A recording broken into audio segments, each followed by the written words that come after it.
Step into a world where tradition met innovation, where towering skyscrapers cast shadows over tranquil Shinto shrines. This was Tokyo in the early 2000s, a metropolis pulsating with vitality. But at its heart, a young British woman named Lucie Blackman became an infamous part of the city's story. Who was Lucie Blackman? Lucie Blackman was born on September 1, 1978, in the town of Seven Oaks, which is located in the county of Kent in England. She was the daughter of Tim Blackman and Jane Steer, and was the oldest of the three children of Tim and Jane. Lucie's parents divorced when she was 17. Lucie found work at British Airways as a stewardess, and she saw it as a great opportunity to travel the world. Even though the job had certain pros, Lucie eventually had started racking up debt. She needed to pay back her credit card debt.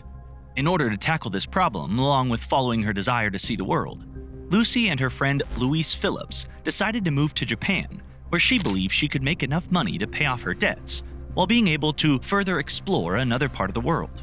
So, eventually, Lucie and Louise resigned from their British Airways job in May 2000 to visit Japan on a 90-day tourist visa. A hostess club is a type of nightclub found primarily in Japan. They employ primarily female staff and cater to men seeking drinks and attentive conversation. Hostesses fulfill various roles, such as lighting cigarettes, serving drinks, engaging in flirtatious dialogue, and even performing karaoke to keep patrons entertained. Notably, hostess clubs uphold a no-touching principle, promptly removing patrons who attempt private or sexual conversations out of the establishment. For Lucie and Louise, hostessing was one of the easiest and most convenient ways to generate an income which was quite high. Lucie believed she could make enough money hostessing to pay off her debt and even save up some. Due to being a natural blonde white woman, Lucie was the type that was in high demand in these clubs, and therefore she could easily land a job at Casablanca, a hostessing club in the Roppongi district, a district pulsating with nocturnal energy, renowned for its upscale nightclubs, hostess clubs, and electric ambiance.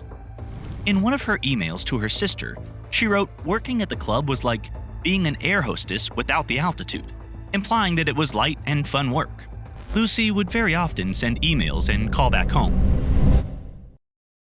The disappearance. Amidst the city's vibrant energy and allure, beneath the surface, a shroud of mystery was about to cast its shadow. Lucie's tale of exploration was about to take an unexpected and devastating turn. On July 1, 2000, Lucie Blackman went on a dohan, which is a practice in hostessing in Japan where the hostess meets the customer, called a guest in club lingo, for dinner and accompanies them to the club after dinner. Lucie left 3 messages on her roommate's and her boyfriend's phone, informing them that she would be home soon. Soon after this, Lucie could not be contacted. What unraveled next was one of the most disturbing mysteries of Tokyo and of the world. In early July of 2000, Tim Blackman got a call informing him that his daughter Lucie had gone missing. Tim was informed that no one had been able to reach Lucie in a few days. Rumors started flying around trying to explain Lucie's disappearance. Some rumors even linked her to a religious cult. A lot of people, including Tim, thought there must be a rational explanation, but it started to look grim eventually. 11 days after Lucie went missing, Timothy Blackman, along with Sophie, Lucie's sister, decided to fly to Tokyo, fearing something bad had happened, but hoping to find Lucie. This launched the case into a more publicized space, where it was getting a lot of attention from everywhere: the Japanese media, the global media, and people from all over the world. As Tim further dealt with police, he had certain interactions which led him to fearing that Lucie's case wouldn't get the attention that it required due to her not being a Japanese national. To tackle this, Tim decided to make sure that the case receives a lot of media attention, along with grabbing the general public's attention too, till it gets resolved. Tim made several attempts to achieve this. He set up a press conference, put posters up around the city, offered a reward of 1.5 million yen, and even managed to get Tony Blair, the British politician who served as Prime Minister of the United Kingdom from 1997 to 2007, to make a stop in Tokyo on his way to the G7 meet to talk about and further draw attention to Lucie's case. All this attention caused the Japanese government and the Tokyo Metropolitan Police to devote unconventionally huge manpower to this missing persons case. Eventually, the police zeroed in on a suspect based on their investigation, which was focused in the Roppongi district, where Lucie worked as a hostess. This lead turned out futile, as the suspect had an alibi which could be corroborated, which confirmed his innocence. Some segments of the police department believed the investigation was progressing too slowly and decided to take matters into their own hands. These members of the police were called soft-shell turtle detective, due to their ability to cling on to a lead and follow it to the end. こんなわけわかんないその星じゃない星を当てられて、そんなのに時間を費やすんだったらちゃんとして捜査をもう一回最初からやった方がいいんじゃないかって名前班が入ってどういう捜査をしてきたんだっていうその日報を一つ一つ見ていった中で私たちが見つけたものはですね、制服のおまわりさんが書いた注意報告っていうのがあったんですね。やっぱりそのクラブに勤めてる外国人の女性が男性客に海にドライブ行こうと誘われて行ったら心神喪失になって何時間も寝てて起きてみたら気がついたら頭が痛いと何か薬を飲まされたみたいだ。 This definitely seems to tie into the Lucie Blackman case, so they start going through these old reports and digging up these cases to see if they can connect the dots. Except that the police, at the local level, never took those reports seriously. So while that there might have been a complaint, there was never an investigation. Eventually, several women working in these clubs came forward with similar stories of possibly being drugged and raped that were found in the report. As is the case usually with such offenders, a pattern could be seen. In most of the stories, the perpetrator drove luxury cars, took the hostesses to the seaside, and possibly drugged them. This was a clear indication that there had been a sexual predator active in Roppongi for years. At this point, around 50 days had passed since Lucie had been last seen.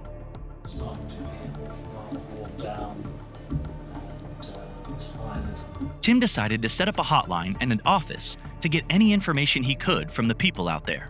After almost 60 days since Lucie's disappearance, a huge breakthrough was made through information found in one of the reports being investigated. Jessie, a hostess who was an Australian national, had provided a similar report around 3 years ago and had the number and name of the perpetrator written down in her notebook. The name was Yuji Honda. When the police checked the records of the number they got, they found out the number was still active, and in an incredible breakthrough, found that Lucie's number had been called from that number. This was an incredible lead. It directly connected Lucie to a suspect. This investigation led the police to an expensive, high-end apartment building called Moto Akasaka Towers. The building manager told the police that there was an unusual guy with a mysterious demeanor renting 2 flats on the 6th floor, and that he worked for some company called P. Orihara. The renter also possessed a lot of luxury cars. The kicker was that there was not enough evidence to go further. They could not get a warrant based on assumptions. Fortunately, several women came forward willing to go on record about their experience. Monica, a foreign hostess, was amongst them. She described a similar story where she was taken to a seaside condominium in an area with a lot of palm trees, Zushi Marina.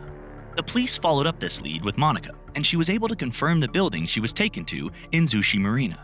Suspicions were further confirmed when a nearby restaurant confirmed that Lucie had been there on July 1st with a man. The police conducted a detailed evaluation of the residents of this condominium space and made an eye-opening discovery. One of the residents was of the name Obara, and the police were struck with the realization that the kanji characters Obara can also be read as Orihara, as in P. Orihara, from the Moto Akasaka Towers. The police now had a real name, Joji Obara. Joji Obara had one previous run-in with the law where he had dressed up as a woman to hide in a women's bathroom to film women. The police obtained his mugshot, and both Jessie and Monica were able to quickly pick him out of hundreds of faces. The police now also had a face, but nothing tying him directly to Lucie. But they decided they could still make an arrest based on the other victims. Joji Obara was arrested soon after this. Obara had inherited wealth from his father, was the president of a property management firm, and had several properties. All of his properties were searched by the authorities. Unsurprisingly, several drug-related items and large quantities of alcohol was found in these properties, even some sleep-inducing materials. The most disturbing discovery was the discovery of hundreds of videotapes in Obara's properties. These videotapes were labeled with names. On these tapes, Obara recorded what he did to his victims. Police officers found it difficult to speak about what they saw on the videotapes. Obara was seen sexually assaulting unconscious women on all these tapes in the most horrifying manner. There was no tape of Lucie Blackman to be found. Obara made it difficult for the authorities to build a case against him. Obara is claiming that all the sex on these videotapes is consensual.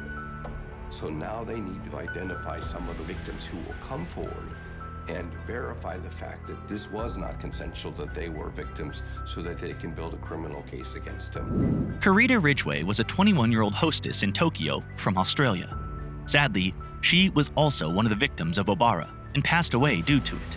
Analysis of her videotape led to a breakthrough in the case. Almost 8 years after death, Karita's preserved liver sample was examined, and it was found that it had chloroform in it. Joji Obara could now be arrested on the basis of this evidence for the abduction and murder of Karita Ridgway. Still, it was difficult to build a case against him based on Lucie.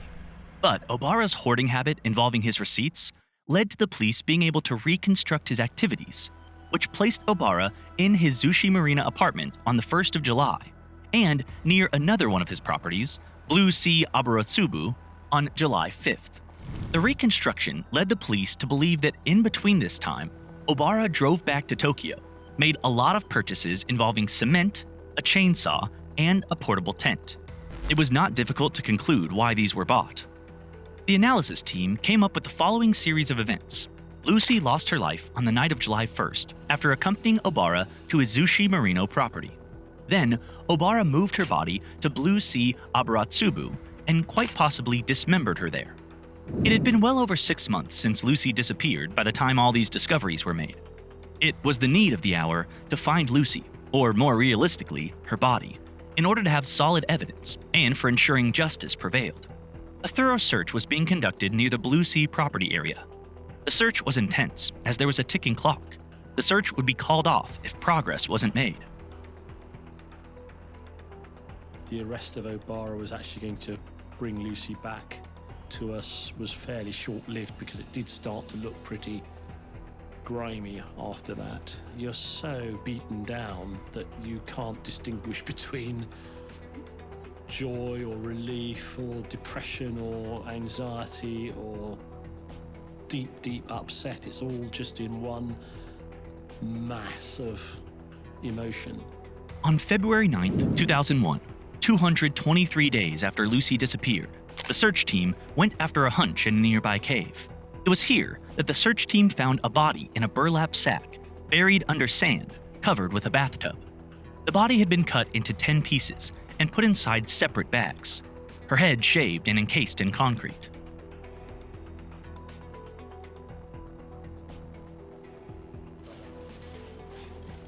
I love Lucie so much for the wonderful and beautiful person she was, both on the inside and on the outside. She never said an unkind word about anyone and always made people feel very special. She was loved by so many people. How could anyone do something so horrific, so inhuman and so evil? When Lucie's killer is convicted of this crime, for me, justice demands that he spends the rest of his natural life in prison, contemplating the enormity of his crimes. Judgment on how the trial will eventually unfold. Though if it is him who killed Lucie, I hope he never sees another day of sunlight or take another breath. The trial began on July 4th, 2001, as Joji Obara faced the legal scrutiny surrounding the disappearance of Lucie Blackman. Ultimately, on April 24th, 2007, Obara received a guilty verdict on multiple counts, including rape and manslaughter. Regarding the manslaughter charge, the prosecutor presented an autopsy report indicating the presence of chloroform in Ridgway's liver, along with evidence demonstrating Obara's presence at the hospital before her demise. But in the case of Blackman, the prosecutor faced a challenge in producing forensic evidence directly linking Obara to her death. In a pivotal turn, he was acquitted of charges directly related to Lucie Blackman's rape and murder due to insufficient direct evidence. In the pursuit of justice, the prosecution appealed the original verdict, contending the absence of crucial forensic evidence. This appeal trial unfolded in the Tokyo High Court on March 25, 2008, culminating in a guilty verdict for Obara on charges related to abduction, dismemberment, and the disposal of Lucie Blackman's body. Today, truth, honour and justice have prevailed, not only for Lucie, but for all victims of violent sexual crime. The complex web of events in the Lucie Blackman case highlighted the nuanced dynamics of the criminal justice system, prompting a wider discourse on the intersections of evidence, verdict, and the quest for truth within the realms of legal proceedings.